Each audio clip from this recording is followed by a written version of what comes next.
But when the angry king discovered not what guilty hand this sacrilege had wrought, his ireful courage boiled and vengeance hot against the Christians, whom he falters thought, all ruth, compassion, mercy he forgot, a staff to beat that dog he long had sought. Let them all die, quoth he, kill great and small, so shall the offender perish sure with all 12 to spill the wine with poison mixed with spares. Slay then the righteous with the faulty one, destroy this field that yieldeth naught but tares, with thorns this vineyard all is overgone, among these wretches is not one, that cares for us, our laws, or our religion. Up, up, dear subjects, fire and weapon take, burn, murder, kill these traitors for my sake. Xiphthes Herod thus would Bethlehem's infants kill, the Christians soon this direful news receive, the trump of death sounds in their hearing shrill, their weapon, faith, their fortress, was the grave, they had no courage, time, device, or will, to fight, to fly,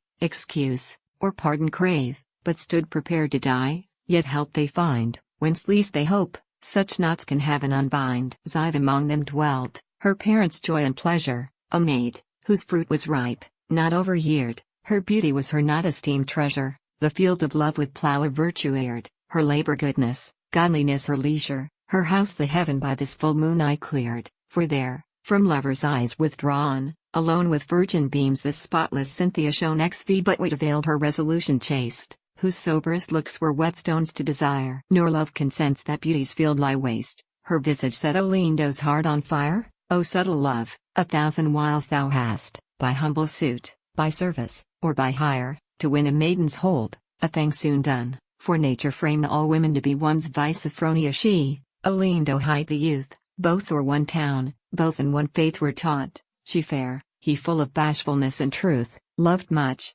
hoped little, and desired naught, he durst not speak by suit to purchase truth, she saw not, marked not, wist not what he sought, thus loved, thus served he long, but not regarded, unseen, unmarked, unpitied, unrewarded. Zvi to her came message of the murderment, wherein her guiltless friends should hopeless starve, she that was noble, wise, aspirant gent, cast how she might their harmless lives preserve. Zia was a spring whence flowed her hardiment, from maiden shame yet was she loath to swerve, yet had her courage tied so sure a hold, that boldness, shame-faced, shame had made her bold. Zvi and forth she went, a shop for merchandise full of rich stuff, but none for sale exposed, a veil obscured the sunshine of her eyes, the rose within herself her sweetness closed, each ornament about her seemly lies, by curious chance, or careless art, composed, for what the most neglects, most curious prove, so beauty's helped by nature, heaven, and love. Shks admired of all, on went this noble maid,